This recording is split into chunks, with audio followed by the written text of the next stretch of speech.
So, ito yung door viewer niya. Tapos, ito yung pinaka-lock. Ayan. Tapos, ito yung pagpasok mo, ayan, meron na siya talagang divider. So, meron na rin siya water sprinkler, smoke detector. Ganito yung mga switch niya. Ayan, ito yung living room. Parang ito yung second bedroom.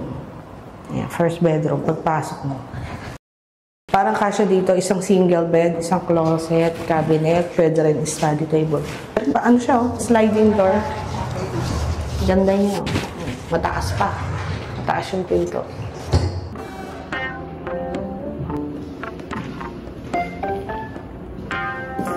Dito yung cabinet. Malaki siya. Marami kang malalagay dito. Cabinet, table, study table, vanity table. Kasya siya eh. Tapos ito yung balcony. Ayan, nakalaki.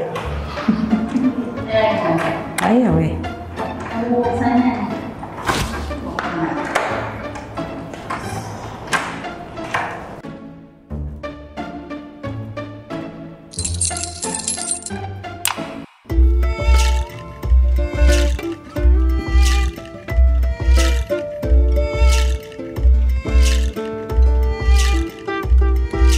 Ayun, no? High ceiling siya. Pwede rin kayo magsabit dyan na kung anong gusto nyo. Sampayan na, mga detachable, ganyan. Pwede. So, ayan yung view niya. May mga truck. Pag may pa-deliver kayo, makikita nyo kung nandiyan na yung deliver nyo. Ganyan. Okay naman.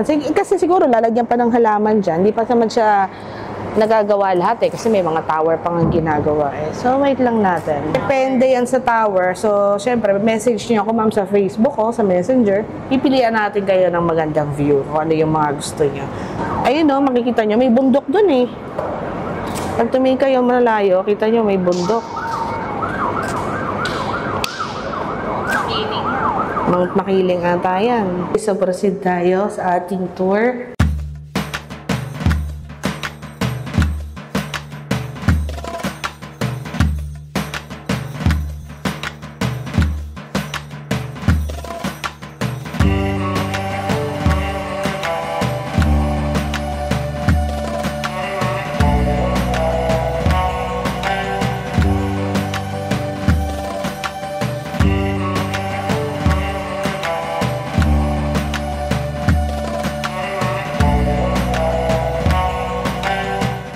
So, ito yung toilet. Ayan yung shower. Ang ganda ng shower. Ang taas, oh.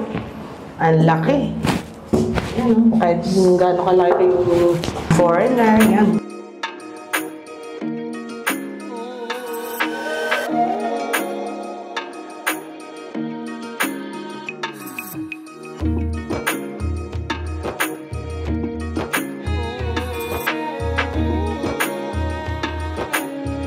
Solid talaga. Maganda. Super sturdy. Yan. Yung sa model units nga eh, yung sink nila doon maliit eh. Pinakita sa model units, ito mas maganda. O, diba?